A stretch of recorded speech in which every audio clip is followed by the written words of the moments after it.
January 11th, 1920. A bitter wind howls down South Wabash Avenue, rattling the windows of the Four Juices saloon. Inside, the air is thick with the ghosts of cheap perfume, stale cigar smoke, and spilled whiskey, the scent of an era about to die. In 6 days, the Volstead Act will descend upon the nation like a shroud, turning every saloon, brewery, and distillery in America into a crime scene.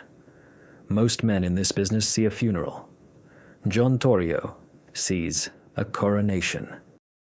He sits in a back office, a small man, impeccably dressed, with watchful, intelligent eyes that miss nothing.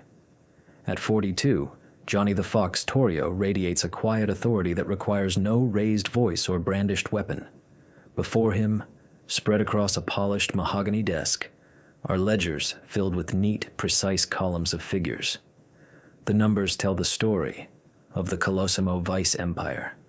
200 brothels, countless gambling dens, and the steady, predictable flow of cash that has made his uncle, Big Jim Colosimo, the undisputed king of the Levee District. But Torrio is not looking at the columns that are. He is looking at the vast, empty spaces where new columns will soon be written. The piano player downstairs hammers out a ragtime tune, a frantic, cheerful sound that feels like a desperate dance on the edge of a cliff. Big Jim is down there, a large, flamboyant man dripping with diamonds, laughing with aldermen and police captains whose loyalty is as flexible as the cash in their pockets. Colosimo is content. He has his women, his music, his restaurants. He thinks this new prohibition law is a nuisance, a temporary inconvenience to be weathered. He has expressly forbidden Torrio from getting into the bootlegging business. It is too messy, too loud, too dangerous. Torrio closes a ledger with a soft thud. Big Jim is a relic. He cannot see that the game is about to change entirely. The petty graft from brothels and card tables will be a pittance compared to the fortunes waiting to be made from a nation's thirst. An entire industry is about to be outlawed, and the men who controlled it, the Anheuser's, the Bushes, the Pabursts, will be forced to stand aside. Nature and business abhors a vacuum. Torrio intends to fill it. To do so, he needs to build a new kind of organization, an empire of illegal breweries, fleets of trucks, and a network of speakeasies that will stretch from the Gold Coast mansions to the South Side slums. Most importantly, he needs a new kind of soldier. He needs men who are not afraid of violence but smart enough to know when not to use it. He needs loyalty. He needs ambition. His mind drifts back to New York, to the noisy, chaotic streets of Brooklyn. He thinks of a young man he mentored at the 5 Points Gang, a bouncer from the Harvard Inn. A hothead, yes, but fiercely loyal and possessing a raw, untutored cunning. The boy's name is Alphonse Capone. He is barely 21 years old, currently on the run after putting a rival gangster in the hospital. He is eager, hungry, and in need of a new start far away from the New York Police Department. A faint smile touches Torrio's lips. Capone is a blunt instrument, but one that can be sharpened, aimed. He is the perfect tool for the coming war. While Torrio manages the books, the bribes, and the strategy, Capone can manage the streets. He can be the face, the fist of the new operation. Torrio takes a sheet of paper and a fountain pen. His handwriting is as neat as his accounting. He drafts a short, simple message to a contact in Brooklyn. Tell the young man the job in Chicago is his. $1,000 a week to start. Tell him to come at once. He folds the paper, places it in an envelope, and rings a small silver bell on his desk. A moment later, a heavy-set man named Frankie Yale enters the room. "Frankie," Torrio says, his voice low and even, "see that this telegram is sent immediately." Yale nods, taking the envelope. He knows not to ask questions. He also knows the look in his boss's eyes. It is the look of a man who has just made a decision that will change everything. Downstairs, the piano music swells. Big Jim Colosimo's laughter booms through the floorboards, the oblivious roar of a king who does not realize his reign is already over. The future is coming on a westbound train, and it carries a cheap suitcase and a scar on its face. January 17th, 1920. A plume of steam billows across the platform at Union Station, momentarily obscuring the hulking figure stepping down from the New York Central train. Alphonse Capone pulls the collar of his thin wool coat tighter against a Chicago wind that feels like a physical assault. It is a cold, different from Brooklyn's damp chill. It is a dry, razor-sharp cold that cuts straight to the bone. He is 21 years old, with a baby face that belies the street-forged hardness in his eyes and the thick, powerful set of his shoulders. In his worn suitcase are 2 changes of clothes, a straight razor, and the telegram from Johnny Torrio, a promise of $1,000 a week and a new life. A driver, a squat man who introduces himself only as Lefty, finds him on the platform. The drive into the city is a blur of brick and steel, a landscape far grander and more intimidating than the crowded tenements he left behind. They rattle through the loop, where towering new skyscrapers claw at the gray winter sky, then dive south into the levee, the city's sprawling vice district. The energy here is different. It is raw, chaotic, and wide open. In New York, the gangs were packed into tight, competing territories. Here, everything seems to belong to one man. Lefty drops him at the Four Deuces. From the outside, it is just another brick building on South Wabash. Inside, it is the beating heart of the Colosimo Empire. Capone takes it all in. The long bar polished to a mirror shine, the haze of smoke hanging in the air, the steady click of poker chips from a back room, the scent of perfume drifting down from the floors above where the girls work. Torrio finds him there, not in the opulent office, but standing by the bar, watching. Torrio's handshake is firm, his smile thin but genuine. "Alphonse," he says, his voice a low counterpoint to the saloon's noise, "welcome to Chicago." There is no grand reception. Torrio's instructions are simple and direct. You will work the door here. You will watch. You will listen. You will learn the routes the delivery boys take, the names of the captains who come for their envelopes, the faces of our competitors. For now, you are a bouncer, nothing more. Capone feels a flash of indignation. A bouncer? For $1,000 a week? But he swallows it. This is Torrio's way. He is being tested, placed at the bottom so he can understand the entire machine. He nods, his face impassive. "Whatever you say, Johnny." For weeks, that is his life. He stands by the door, a silent, imposing presence. He breaks up the occasional fistfight with brutal efficiency. But mostly he observes. He sees the gears of the operation Torrio has perfected, the quiet collection of protection money, the well-oiled system of bribes that keeps the First Ward Police District looking the other way, the sheer volume of cash flowing into the hands of one man, James Big Jim Colosimo. He meets the king a week after his arrival, not at the Four Deuces, but at Colosimo's Cafe, a more elegant establishment where Big Jim holds court. Colosimo is everything Torrio is not: loud, ostentatious, and sentimental. He is immense, a mountain of a man decked out in tailored suits, a 10-carat diamond ring, and a pearl stickpin the size of a pigeon's egg. When Torrio introduces Capone, Colosimo looks him over with undisguised contempt. "This is the animal you brought from New York?" Big Jim says, his voice booming over the sound of an Enrico Caruso record playing on the Victrola. He looks like he should be hauling garbage, not guarding my door. Torrio's face remains a mask of calm deference. He is loyal, and he is smart. "He is a punk," Colosimo declares, turning his attention back to his plate of pasta. "Keep him on a short leash, Johnny." The breaking point comes in late April. The Volstead Act has been in effect for 3 months, and the city is drying up. The opportunity Torrio foresaw is now a gaping void, and other, lesser gangs are already starting to fill it with low-grade Canadian whiskey and bathtub gin. In his office, Torrio lays out a detailed plan for his uncle. He has secured a line on 6 breweries, ready to be purchased through fronts. He has made contact with the Jenner brothers, Sicilian importers, who can guarantee a supply of quality liquor from overseas. "It is a new business, Jim," Torrio argues, his voice tight with controlled urgency. "A bigger business than all of this combined. We build an army. We control the supply. We will own this city." Colosimo, who has been listening with growing impatience, slams his fist on the desk, rattling the inkwell. "No!" he roars, his face turning a deep crimson. "I told you. This life has been good to me. To us. I will not trade it for street corners and machine guns. I am a restaurateur, a businessman. I am not a common bootlegger. This discussion is over. Now get out. Both of you." He glares past Torrio at Capone, who has been standing silently in the corner of the room. The dismissal is total, a public humiliation of his trusted nephew in front of the new hire. Torrio nods slowly, his eyes cold and empty. He turns and walks out without another word. Capone follows, closing the door softly behind him. In the hallway, under the dim gaslight, the two men stop. Torrio does not look at Capone. He stares at the flocked wallpaper, his jaw clenched.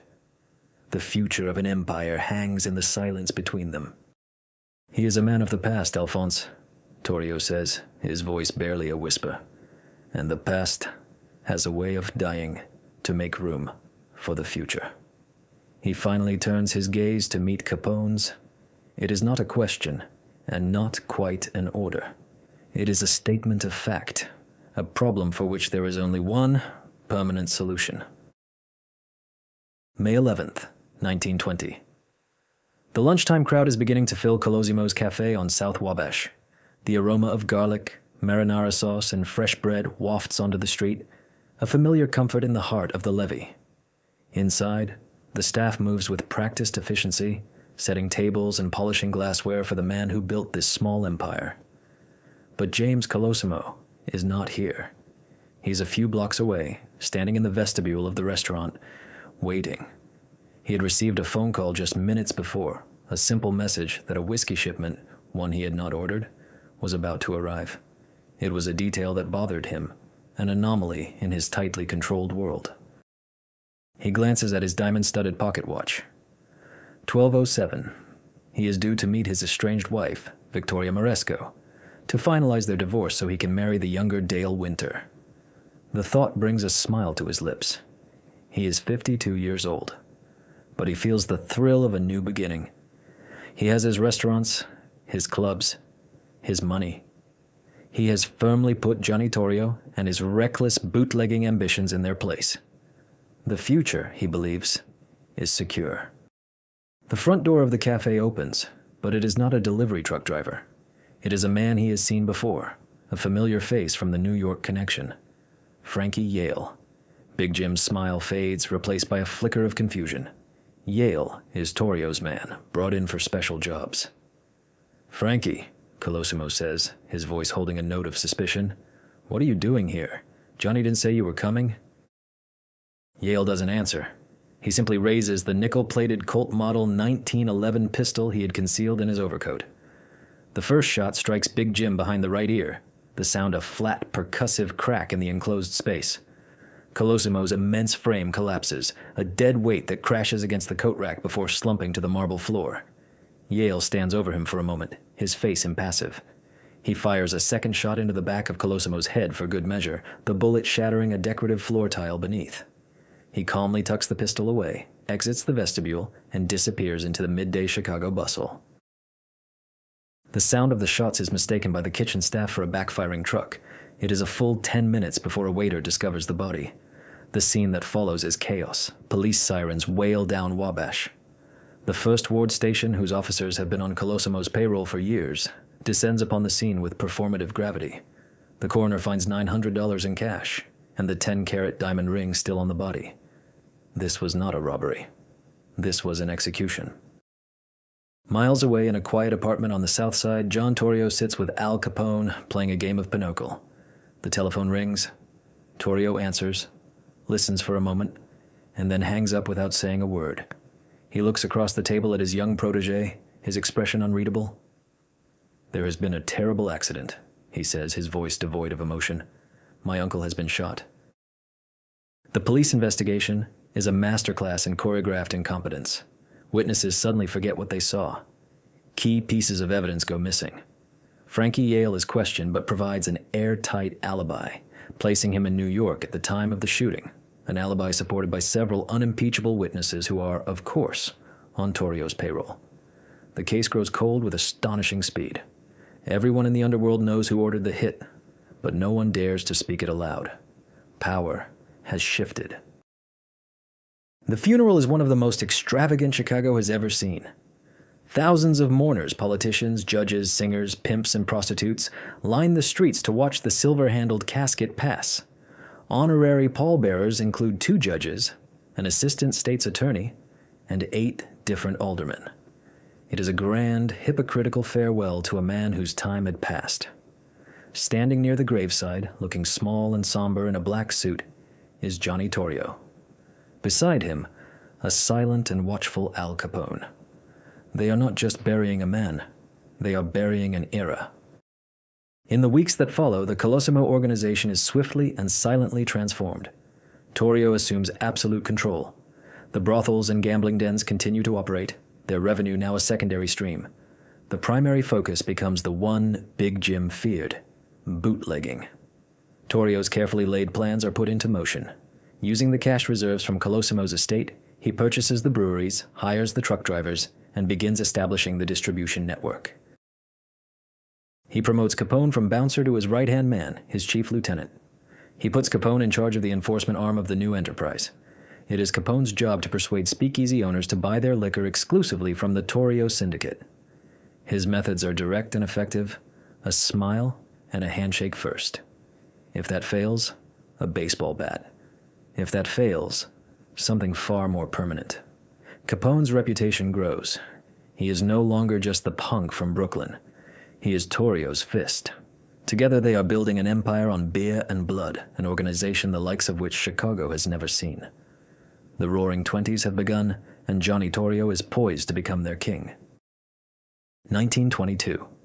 A string of 20 heavy-duty trucks rumbles down a dark, unpaved road south of the city limits, their headlights cutting through a fog rolling in from Lake Michigan. They are not carrying produce or machine parts.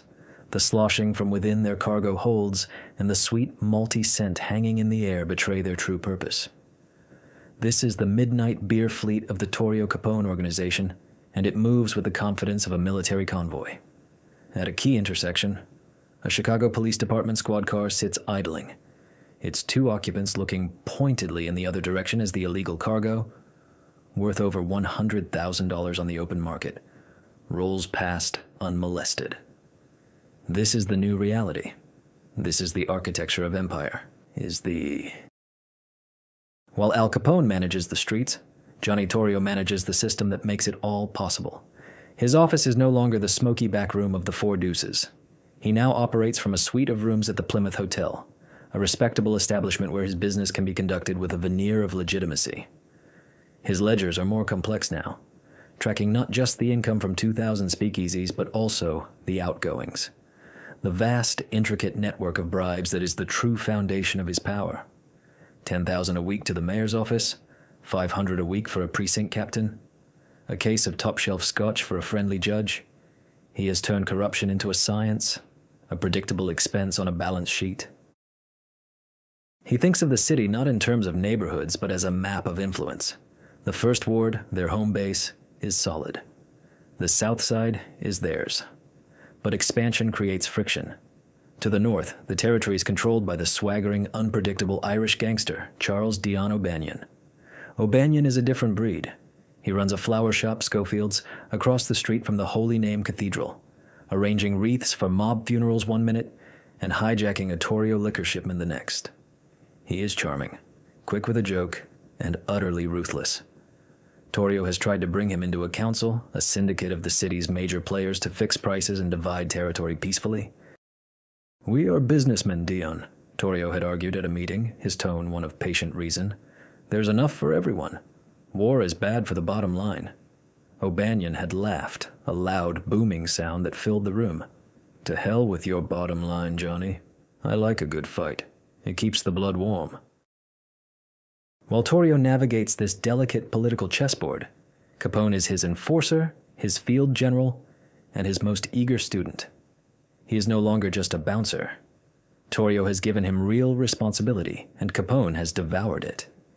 He has moved his family to a modest brick house on South Prairie Avenue, cultivating the image of a respectable family man, but his work is far from respectable.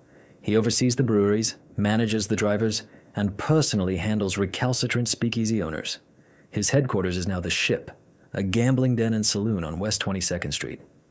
His name is becoming a legend in the underworld, a synonym for explosive violence and unwavering loyalty to his boss.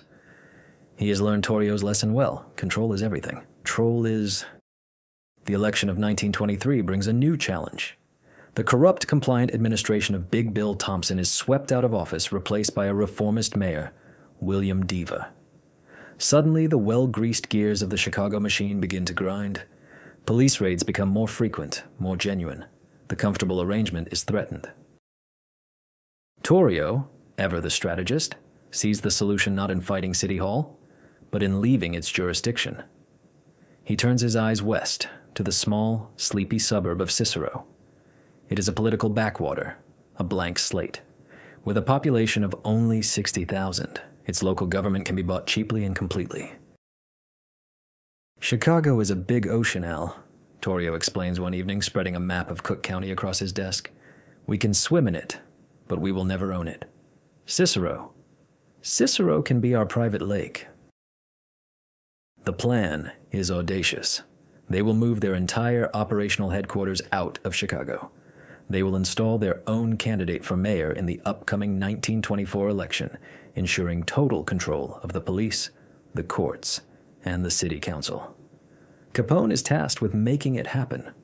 It is his biggest assignment yet, a chance to prove he is more than just muscle. He must become a political fixer, a kingmaker. It will require intimidation, bribery, and an army of thugs to control the polls. It is a dirty, bloody business.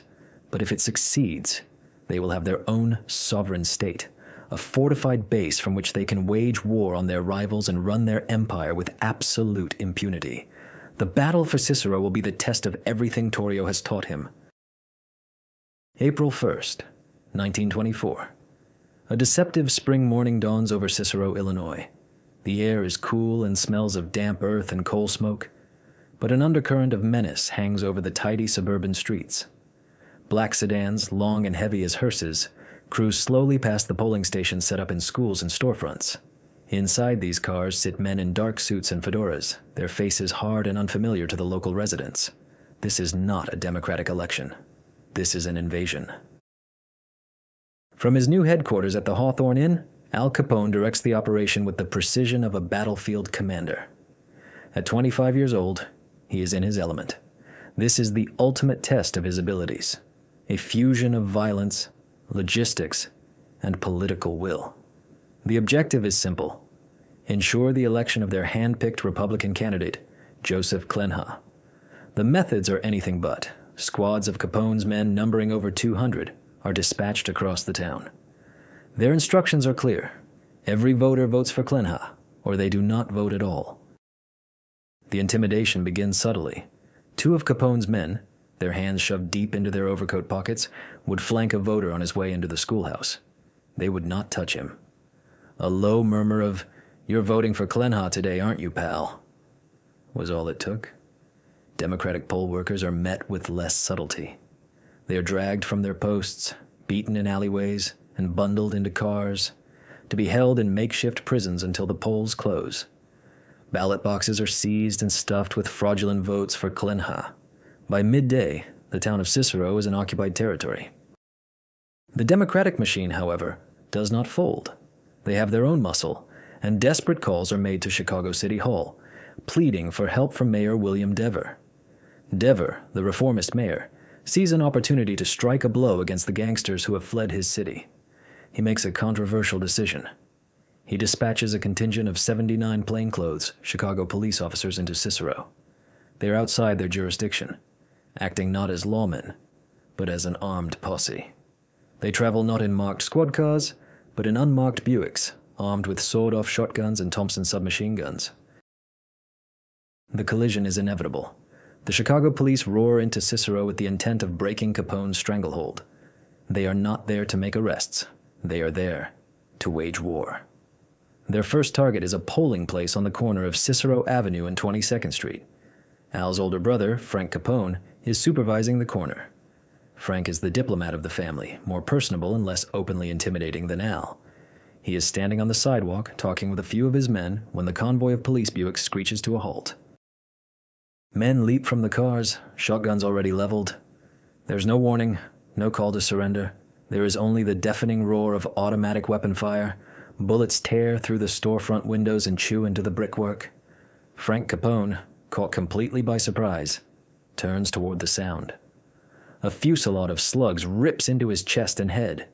He is thrown backward, his body riddled with holes before he even hits the pavement. His men scatter, returning fire as they run for cover. In less than 30 seconds, it is over. The Chicago police pile back into their cars and speed off, leaving Frank Capone's body lying in a pool of blood on the sidewalk. News reaches Al at the Hawthorne Inn. The man who brings the message sees a change come over Capone, a transformation from a calculating commander into something primal and terrifying. The color drains from his face, replaced by a mask of incandescent rage. His brother, the one he was supposed to be protecting, is dead. He unleashes a sound that is not a word, but a guttural roar of grief and fury. The rest of the day is a blur of retaliatory violence. Al Capone himself takes to the streets, a Thompson submachine gun in his own hands. His men, galvanized by Frank's murder, launch a wave of terror across Cicero.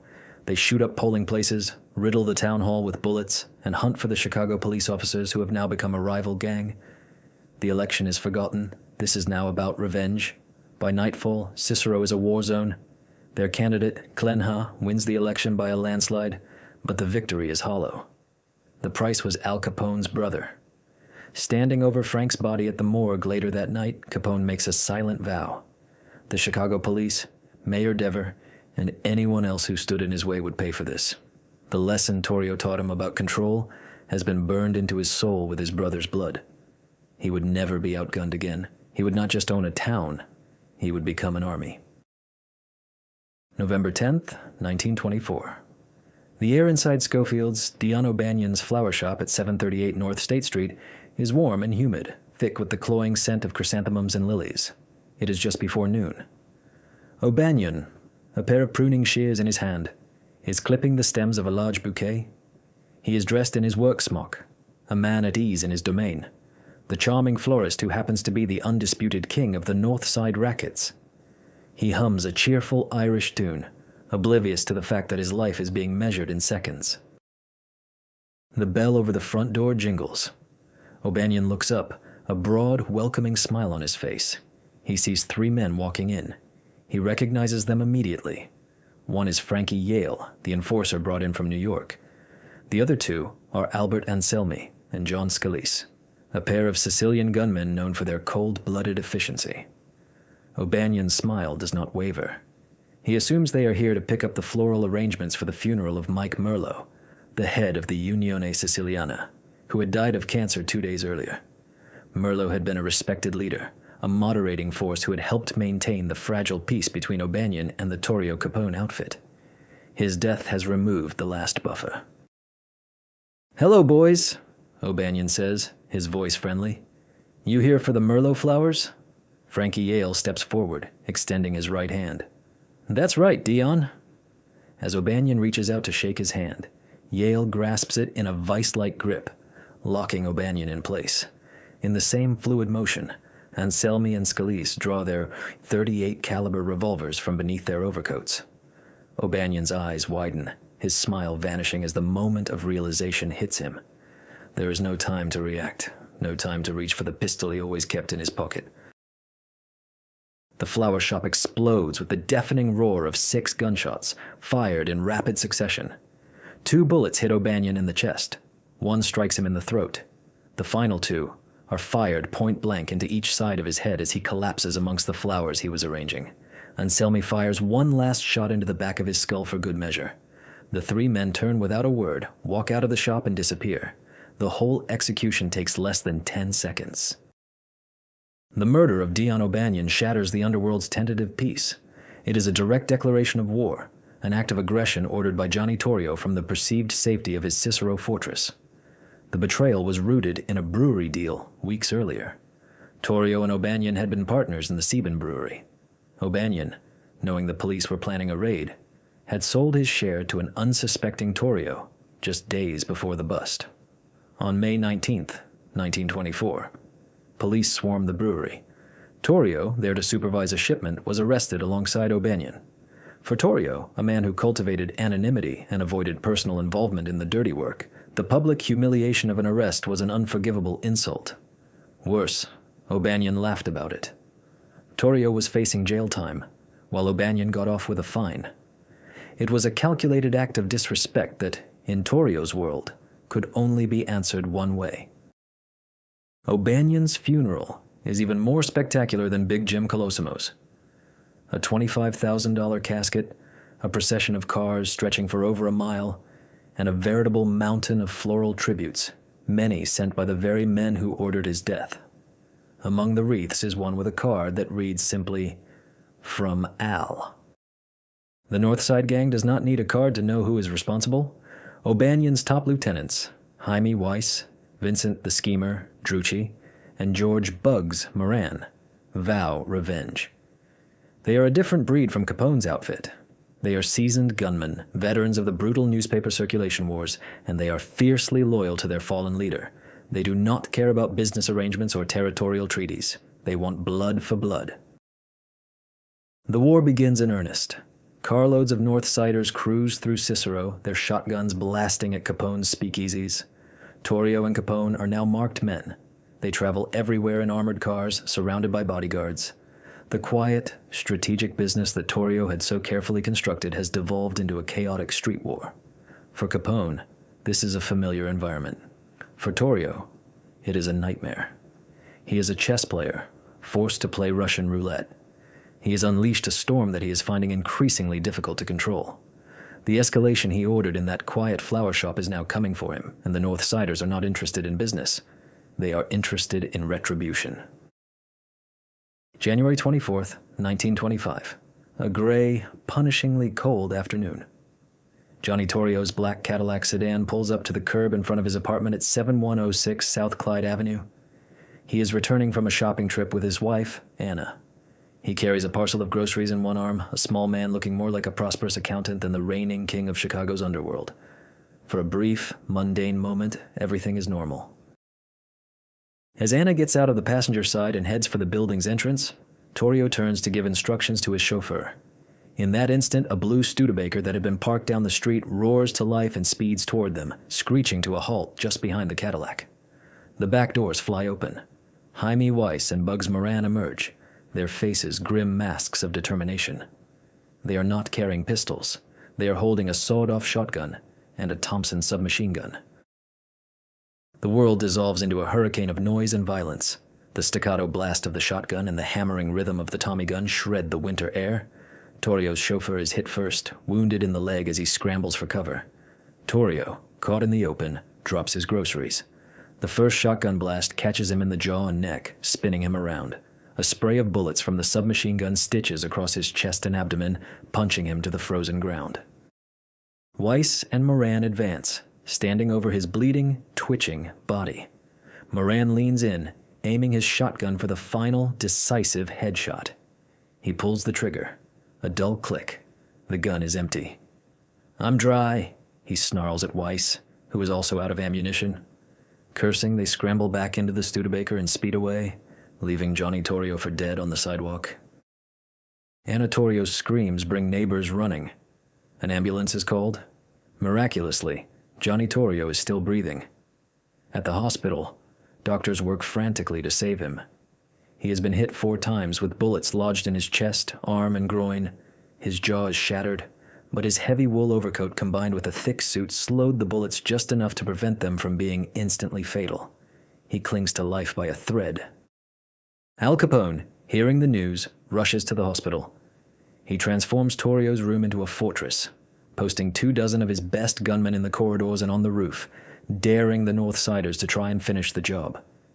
He does not leave his mentor's side.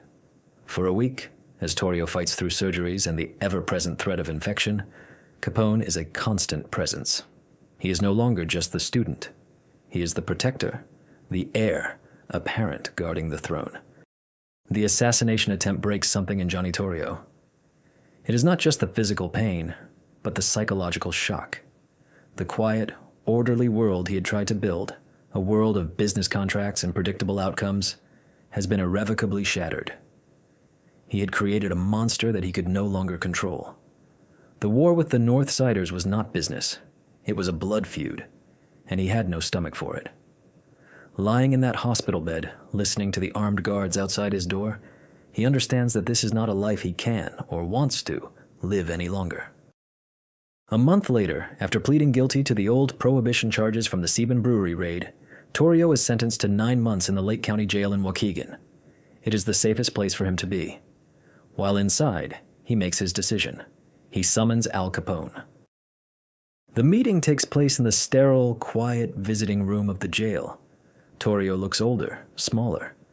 The physical wounds are healing, but the ambition in his eyes is gone, replaced by a deep, weary resignation. "Alphonse," he begins, his voice still raspy from his injuries. "The business. It is yours now. All of it. The breweries, the speakeasies, the politicians, everything.